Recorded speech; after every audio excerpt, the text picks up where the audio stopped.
que j'ai à cœur aujourd'hui, c'est à travers ce psaume, on va essayer de voir ensemble, on va s'inspirer justement de ces pèlerins qui s'apprêtent à traverser des milieux hostiles pour atteindre leur destination à Jérusalem. Et je vais vous expliquer pourquoi c'est tout à fait d'actualité par rapport à nos vies d'aujourd'hui. Donc, je vais d'abord commencer par vous lire le passage. « Cantique pour la route vers le demeure de l'Éternel. Je lève les yeux vers les monts, d'où le secours me viendra-t-il? Mon secours vient de l'Éternel qui a fait le ciel et la terre. Il te gardera des faux pas, celui qui te protège ne sommeillera pas. Non, jamais il ne dort, jamais il ne sommeille, celui qui protège l'Israël. L'Éternel est ton protecteur, l'Éternel est à ton côté, comme une ombre qui te protège. Le soleil ne te frappera donc pas le jour, ni la lune pendant la nuit. L'Éternel te gardera de tout mal, il gardera ta vie. L'Éternel veillera sur toi pendant tes allées et venues, dès maintenant et à jamais. » Alors rapidement, je vais être court par rapport au contexte. Donc ça fait 2 dimanches là maintenant que nous survolons les psaumes des montées, comme Samuel l'avait expliqué lors du survol il y a 15 jours. La semaine dernière, dans le psaume 120, il nous a expliqué que, en fait, le peuple d'Israël, à l'époque où ces cantiques, ces psaumes ont été écrits, se trouvait loin de Jérusalem. Ils étaient dans un pays, ils étaient même découragés parce qu'ils étaient dans un pays où, au milieu d'un peuple où régnait la guerre et le mensonge.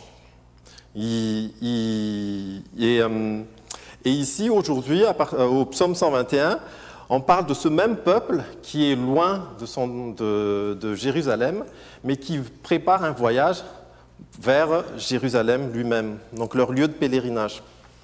Le voyage, dans les commentaires, il est mentionné qu'entre l'endroit où ils étaient et leur lieu de pèlerinage, ils allaient devoir traverser plutôt des terrains arides infestés de pillards. Et ces cantiques, les 3 cantiques de 120, 121, 122, sont souvent chantés par le peuple d'Israël en préparation d'un voyage qui peut être dangereux, qui peut être difficile. Et pour faire l'analogie avec notre vie d'aujourd'hui, les psalmistes là qui parlent et le peuple d'Israël, on peut les associer tout simplement à notre vie en tant que chrétien, en tant que disciple de Christ. Et le voyage, ce pèlerinage, donc ce voyage d'un milieu hostile vers Jérusalem peut être aussi associé à notre voyage terrestre. Nous sommes loin de notre demeure éternelle, et nous allons traverser des milieux hostiles dans nos vies. Et les contrées arides, remplies d'insécurité, ça peut être associé à toutes les difficultés que nous pouvons rencontrer durant ce voyage terrestre dans lequel nous vivons. J'ai noté beaucoup de choses qui peuvent générer de l'insécurité en chacun de nous. J'ai lu un article récemment sur l'impact de la mondialisation sur le monde aujourd'hui, qui génèrent des risques qu'il n'y avait pas avant, comme les crises financières, les pandémies, et aussi en ce moment avec le bouleversement climatique, les différentes catastrophes naturelles. Dès qu'on ouvre la télé, on voit souvent ces choses-là. Et en fait, je ne sais pas si vous connaissez ce film d'animation, ce livre à la base, qui parle du voyage du pèlerin. Et en fait, il trace le voyage terrestre d'un personnage principal qui s'appelle Chrétien, et à travers lequel on voit ces lots de défis, d'épreuves, mais aussi de victoires. Et je vous le conseille. Et ce psaume me fait penser vraiment à ce film d'animation parce que ça correspond tout à fait à notre vie d'aujourd'hui. Alors Samuel avait dit la dernière fois que le peuple d'Israël qui habitait dans ce milieu où régnait le mensonge et la guerre, à un moment donné, en fait, ils ont décidé, enfin il y en a qui ont décidé de se repentir, de se détourner de la direction qu'ils avaient avant pour s'orienter vers Dieu et de croire. Et en fait, nous c'est pareil, notre voyage terrestre en tant qu'enfants de Dieu commence le jour où nous reconnaissant que nous ne méritons pas l'amour de Dieu. Nous lui demandons pardon pour cela et après nous voulons suivre une nouvelle direction qui nous mène à notre cité céleste qui est le ciel quelque part. Et en fait, donc du coup, là nous sommes sur cette partie où le psalmiste se prépare pour faire son pèlerinage. Et ce que je n'ai pas vu jusqu'à maintenant, c'est en étudiant ce passage que je me suis rendu compte. Parce que c'est un passage qu'on connaît tous, il y a plein de chants qui sont basés sur le psaume 121. Et des fois, en le lisant rapidement, on croit que lorsqu'il dit, quand le psalmiste dit qu'il lève les yeux vers les montagnes, d'où vient mon secours, on a l'impression qu'il affirme, qu'il dit que son secours vient des montagnes. Mais en réalité, quand on regarde bien le premier verset, il dit « Je lève les yeux vers les montagnes », et en fait, il pose une question. Mais d'où vient mon secours? C'est une vraie question qu'il pose, mais ce n'est pas une affirmation. Et souvent, à l'époque où ce passage a été écrit, la montagne représentait en fait les hauts lieux où se faisaient les sacrifices envers des différentes divinations. En gros, la montagne, c'est le lieu où les gens venaient rencontrer leur Dieu. Pas forcément le Dieu d'Israël, mais leur Dieu. Ils lèvent les yeux vers la montagne, et là, ils se posent la question, mais d'où vient mon secours? Pour certains, leurs secours viennent de leur pratique idolâtre. Et pour le peuple d'Israël, ces montagnes-là peuvent aussi représenter Jérusalem, parce que Jérusalem se trouve sur la montagne, à 800 mètres d'altitude. C'est le lieu de destination de leur voyage. Et ce n'est pas contradictoire d'ailleurs parce que pour le peuple d'Israël, c'est en allant vers Jérusalem aussi qu'ils vont aller vers le temple de Dieu. C'est là-bas où ils vont pour aller rencontrer l'Éternel à l'époque. Et première chose que je voulais vous partager aujourd'hui, effectivement, c'est par rapport à la montagne et ce réflexe que nous avons de nous tourner vers l'aimant, vers nos petits dieux. Et souvent, on peut se dire qu'il y a uniquement que les personnes qui croient pas en Dieu, qui se tournent vers la création. Mais il nous arrive fréquemment, et ça, on ne s'en rend pas toujours compte, que des fois, lorsque nous sommes face à des situations difficiles, à des épreuves, que nos réflexes, c'est ne pas de se tourner vers Dieu, le Créateur lui-même, mais de se tourner vers nos petites idoles. Et une manière pratico-pratique que nous pouvons faire pour repérer ces hauts lieux dans nos vies, pour examiner envers qui nous plaçons réellement nos attentes lorsque nous sommes face à des difficultés, ça m'a fait penser à la pyramide de Maslow, où il y a les différents besoins de l'être humain. Il y a les besoins physiologiques et sécurité, où souvent nous essayons de combler à travers nos moyens financiers. Il y a aussi physiologique par rapport à la santé. Je connais quelqu'un très proche de moi qui, dès qu'il n'est pas bien, il a un Vicks dans la poche et il l'aspire, c'est ça qui le rassure. On peut aussi, nos hauts lieux peuvent être la médecine, au lieu du Créateur qui guérit. Dans le pyramide de Maslow, il parle aussi du besoin de l'appartenance. Des fois, nous recherchons la reconnaissance à travers nos liens sociaux, donc envers nos familles, nos amis, nos collègues, au lieu de nous tourner vers Dieu. Nous avons aussi ce besoin d'estime, une recherche d'approbation.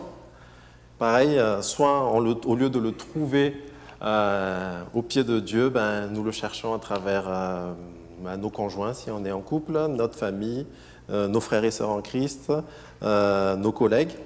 Et enfin, il y a ce besoin d'accomplissement, c'est une recherche de performance au lieu de nous reposer sur Dieu, en fait, on le recherche dans nos activités principales, que ce soit le travail ou si on est dans le ministère, notre ministère. En tout cas, avec mon épouse, régulièrement, nous nous sommes rendus compte que trop souvent, nous avons ce mauvais réflexe de nous attendre l'un à l'un et à l'autre au lieu de nous attendre d'abord à Dieu. Et nous reconnaissons évidemment que nous sommes une bénédiction l'un pour l'autre, mais nous sommes aussi conscients que nous sommes imparfaits, tout simplement nous ne sommes pas Dieu. Et le psalmiste, quand il dit ici « D'où vient mon secours ?», c'est une vraie question parce que des fois nous oublions de nous tourner vers le Créateur et nous tournons vers la création, tout ce que j'ai dit tout à l'heure, de manière un peu confuse, désolé. Verset 2, du coup, après cette auto-examination, eh bien en fait, là, il revient, c'est comme s'il se refocalise vers l'essentiel. Mon secours viendra de l'Éternel, celui qui a fait le ciel et la terre. Oui, son secours ne viendra pas de tout ce que j'ai dit tout à l'heure, même pas de notre conjoint, même si c'est une bénédiction. Son secours viendra uniquement, d'abord plutôt, de l'Éternel. Et les montagnes qui étaient citées avant, ou Jérusalem, à l'époque, peut-être c'est ce qu'il voulait décrire en parlant des monts. Ben, en fait, tout ça, ce qui est important, ce n'est pas le lieu où nous allons rencontrer Dieu. Ce qui est important, c'est la rencontre elle-même. Et trop souvent, j'ai remarqué que nos déceptions, nos peurs, nos découragements, nos ressentiments proviennent de nos attentes qui ne sont pas comblées. Pas parce que Dieu ne peut pas combler ces choses, mais parce que nous cherchons à les combler autrement que par lui-même.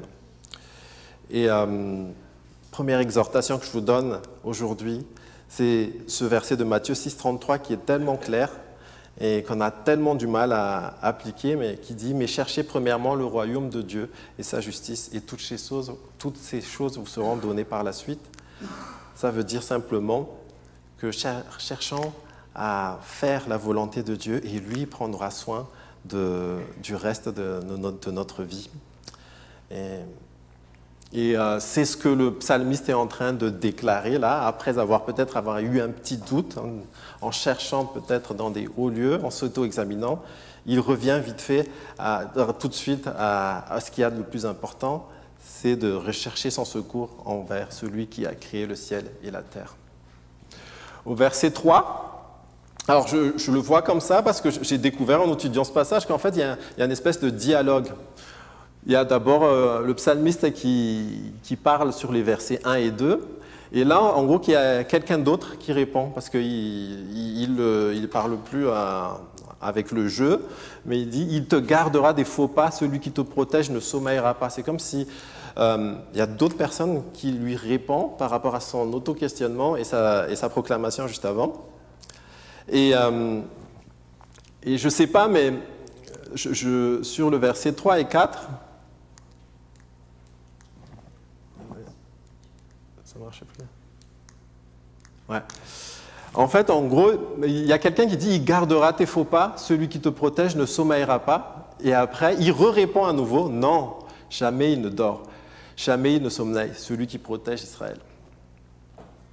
Et c'est peut-être une interprétation de ma part, mais en tout cas, je l'ai reçu comme ça en faisant l'étude du texte.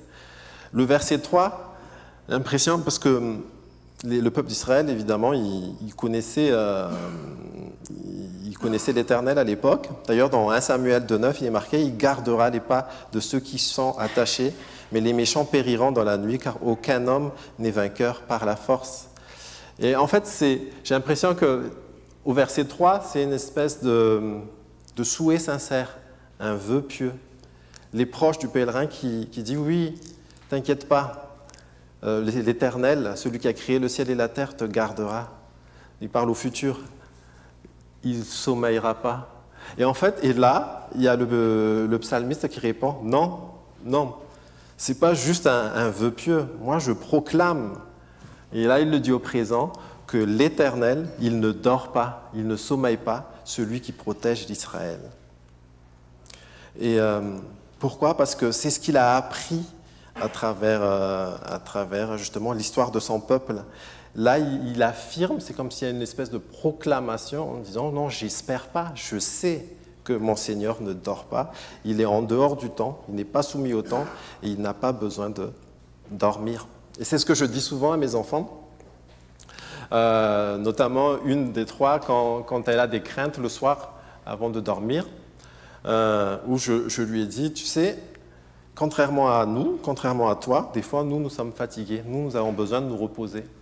Mais le Seigneur, celui qui te protège, celui qui te garde, lui, il n'est jamais fatigué et il ne dort jamais. Et je dis, tu peux pleinement avoir confiance en lui parce que c'est sa parole qui le dit et c'est ses attributs.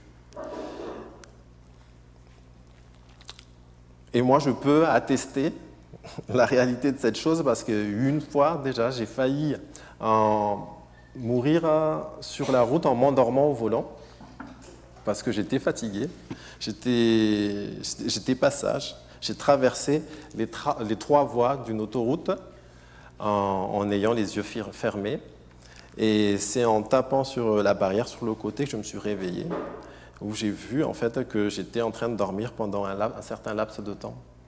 Et contrairement à moi, qui me suis endormi, l'Éternel, lui, a veillé sur moi et fort certainement, il avait encore un plan pour moi.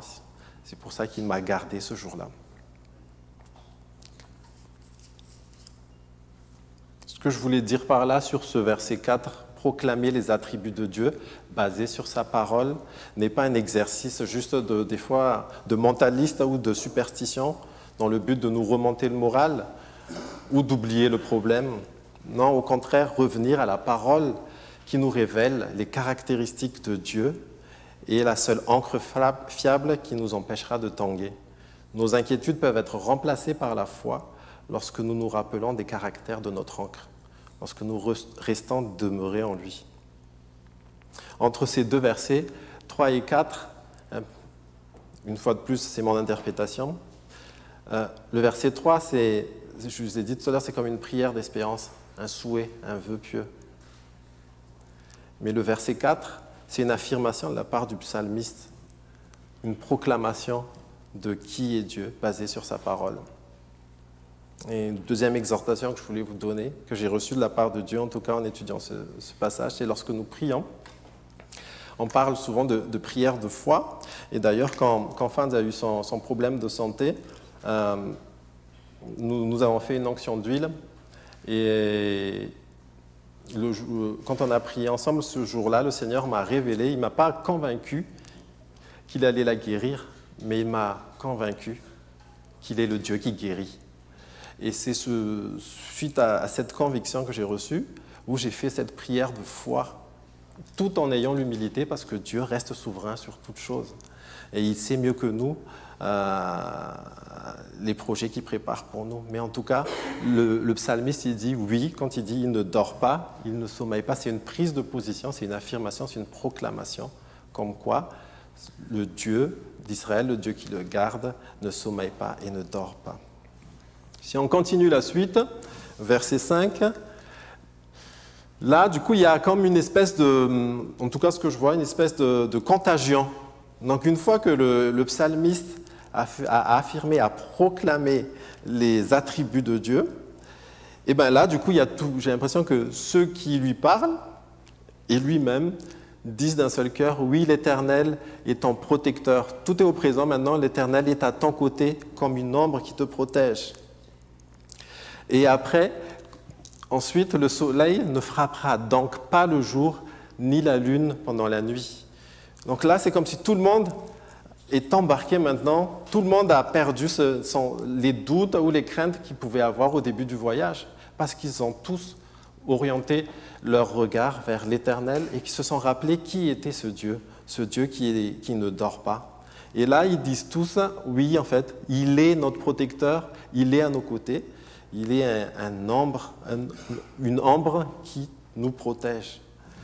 Et après, il y a le verset 6 qui dit « Oui, le soleil ne frappera donc pas le jour, ni la lune pendant la nuit. » C'est un peu aussi une manière de dire que le Seigneur prend soin de nous et nous garde en tout temps. Que lorsque nous sommes éveillés ou que lorsque nous sommes endormis. Ça me fait penser à dire dans notre foi chrétienne, des fois, nous avons une foi vivante qui est proche de Dieu et de temps en temps, il nous arrive de nous éloigner de Dieu, de passer par des temps de désert.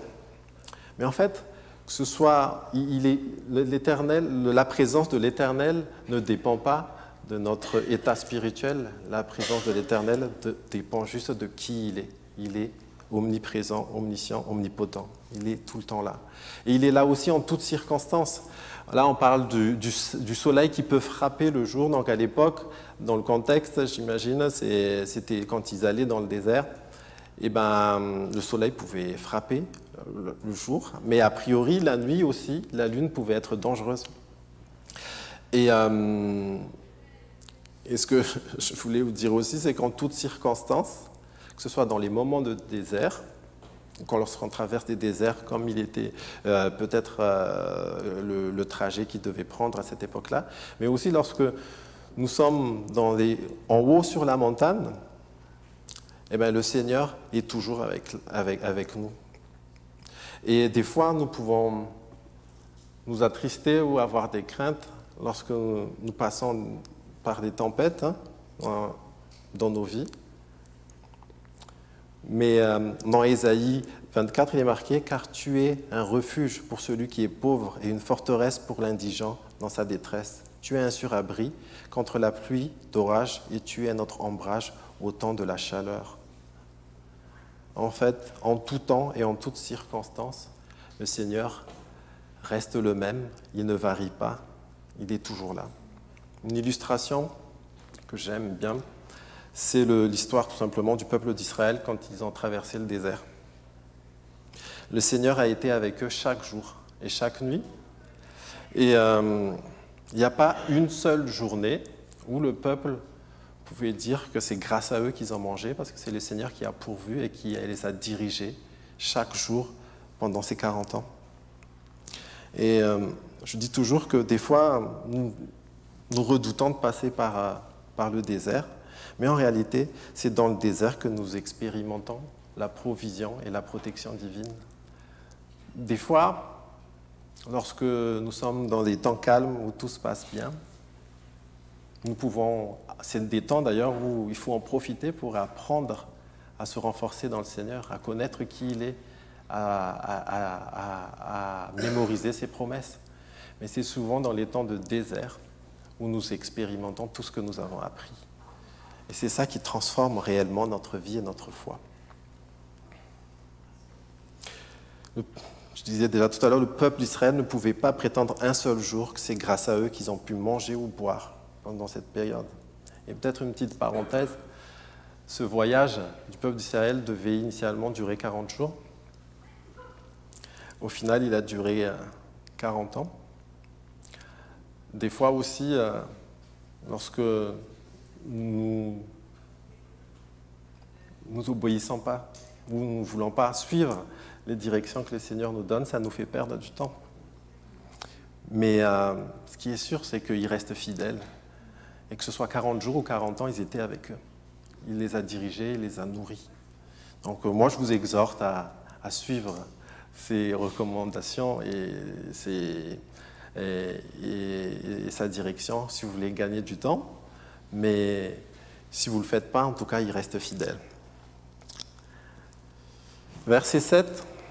« L'Éternel te gardera de tout mal et gardera ta vie. » Donc là, c'est pareil, on continue dans cette espèce d'unisson là où tout le monde maintenant s'est tourné vers l'Éternel et a cette foi ferme que Dieu va les protéger pendant ce voyage. Et alors, quand il parle là de l'Éternel gardera de tout mal, il ne s'agit pas de dire qu'une fois que nous sommes enfants de Dieu, une fois que nous avons été déclarés enfants de Dieu et héritiers du royaume, ça ne veut pas dire que nous n'allons plus rencontrer des temps difficiles dans nos vies. Ça veut juste dire que, et dans la Bible, il est marqué que Dieu ne permettra pas que nous soyons tentés au-delà de ce que nous pouvons supporter. Dans 1 Corinthiens 10, 13, il est marqué « Les tentations qui vous ont assaillis sont communes à tous les hommes. D'ailleurs, Dieu est fidèle et il ne permettra pas que vous soyez tentés au-delà de vos forces. Au moment de la tentation, il préparera le moyen d'en sortir pour que vous puissiez y résister. » C'est bien mentionné là. Les tentations sont communes à tous les hommes, aux chrétiens comme à ceux qui ne croient pas. Mais il y a une différence, c'est que le Seigneur ne permettra pas que nous soyons tentés au-delà de ce que nous pouvons supporter. Et surtout, il prépare déjà un moyen pour qu'on puisse s'en sortir et y résister.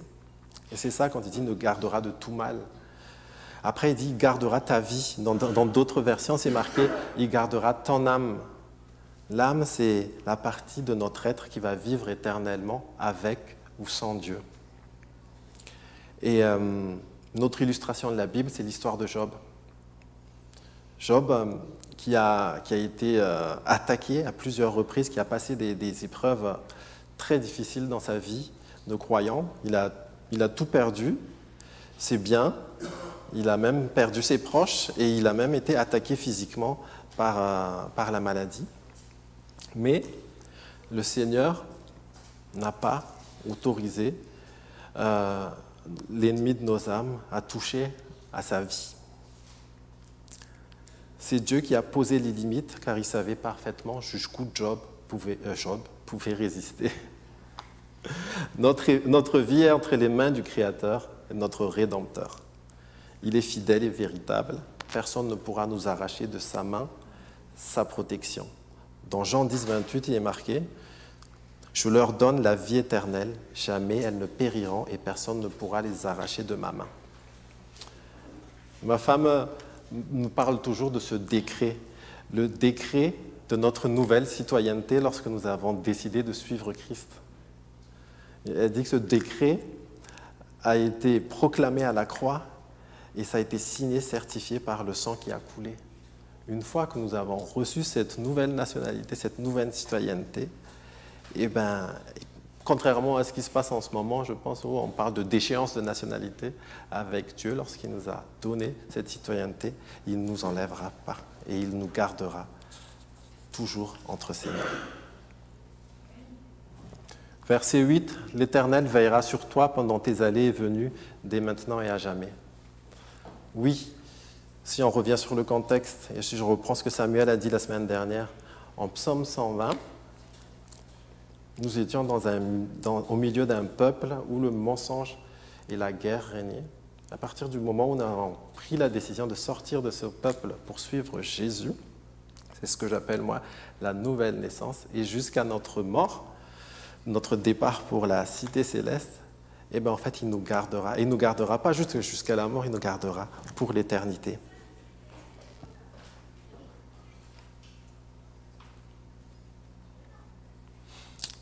Une illustration aussi, et c'est le meilleur exemple que nous pouvons avoir, c'est notre Seigneur Jésus-Christ. Il a aussi fait ce voyage terrestre parce qu'il est venu sur terre. Et lui, il nous a devancés en allant au ciel. Mais pendant tout son voyage, ce qui m'a interpellé, c'est sa communion avec Dieu était si intense et permanente qu'à aucun moment je n'ai vu un soupçon de panique ou de doute. Même dans ce jardin de Gethsémanée où il savait très bien ce qui allait lui arriver le lendemain, il allait subir des choses atroces, ça allait être la plus grosse tempête de son voyage terrestre. Il a gardé confiance en celui qui ne dort pas. Pourquoi ? Parce qu'il connaissait parfaitement son caractère et il se rappelait de toutes ses promesses. Il savait qu'il était dans son plan. Donc il était tranquille. Psaume 105, c'est marqué « Soyez fiers de lui car il est saint, que le cœur de ceux qui sont attachés à l'Éternel soit rempli de joie. Tournez-vous vers l'Éternel, faites appel à sa force, aspirez à vivre constamment en sa présence. Souvenez-vous des merveilles qu'il a accomplies. Rappelez-vous des prodiges et des jugements qu'il a prononcés. » Alors, pour finir,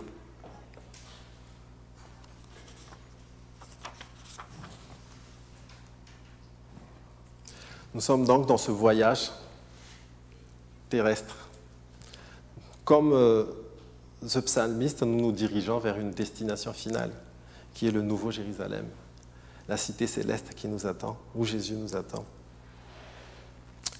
Et justement, ça m'a fait, comme aujourd'hui, c'était un dimanche spécial, où il y a Anne et Johan qui qui vont partir dans un nouveau voyage. C'est le même voyage, mais une nouvelle étape sur leur lieu de pèlerinage.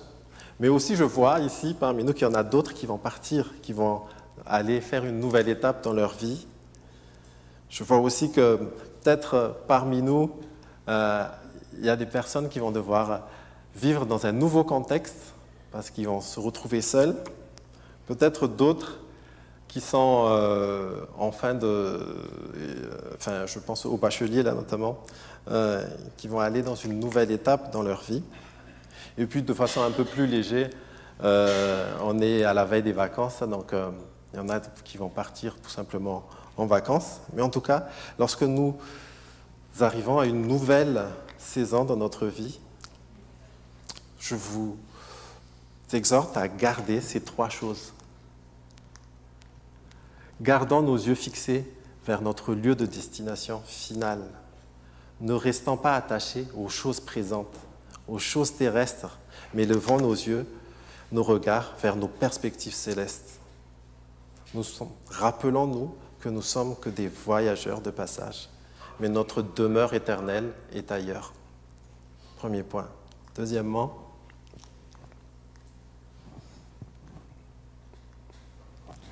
faisons confiance à celui qui ne dort et qui ne somnole même pas pendant ce voyage. Une fois que nous avons fixé sur notre objectif, que nous nous détachons des choses présentes, mais que nous nous fixons sur l'éternité, n'oublions pas que nous avons un garde du corps. Je ne sais pas ceux qui connaissent ce film-là, Bodyguard, avec Kevin Costner et Whitney Houston, c'était marqué dans l'affiche, je l'ai vu en cherchant un petit peu. C'est qu'un super garde-corps, c'est quelqu'un qui ne vous quitte jamais des yeux et qui reste toujours sur ses gardes. Et nous, notre bodyguard, c'est le Seigneur, c'est l'Éternel. Et ce n'est pas juste une espérance comme ça, c'est sa parole le dit et on a tous déjà vécu sa fidélité. Et lorsque nous fixons les yeux vers la destination finale et que nous nous rappelons que nous avons un grand Dieu qui est notre meilleur de garde-corps, ben vous savez quoi?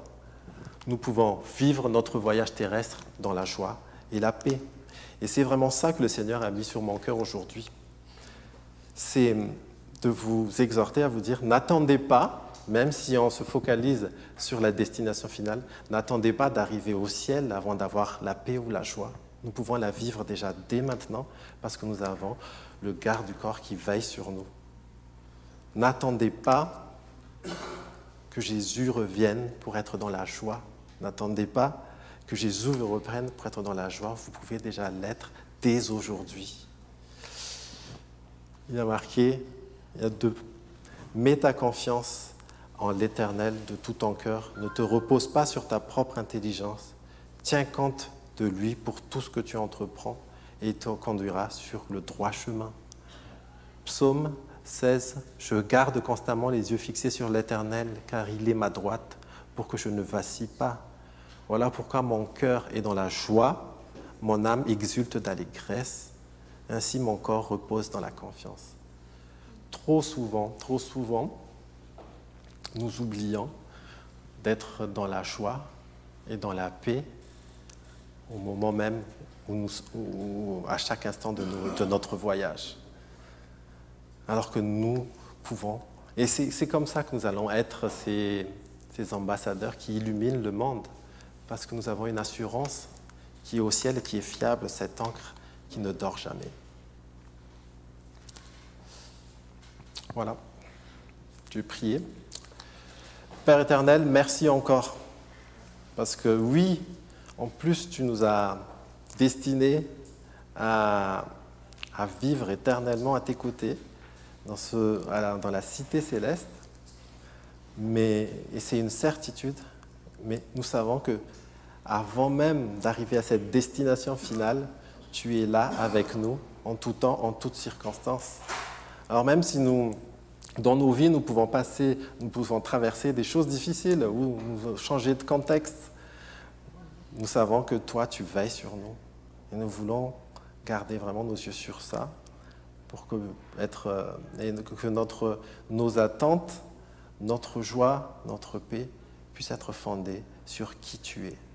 et pas uniquement sur les circonstances ou nos propres efforts. Oui, ce passage, ce dernier verset nous dit de ne pas nous reposer sur nos propres intelligences, même pas sur notre propre sagesse, même pas sur nos propres expériences, mais de nous attacher à toi, celui qui ne change pas, celui qui reste le même hier, aujourd'hui et éternellement. Je prie que toutes les personnes ici présentes qui vont passer à une nouvelle saison dans leur vie puissent ne pas oublier que tu es auprès d'eux, qui veillent sur toi. Enfin, que tu veilles sur eux plutôt. Et je te prie de leur donner la joie et la paix, pas uniquement à l'arrivée, mais pendant le voyage même. Je te prie cela en ton nom, Jésus. Amen.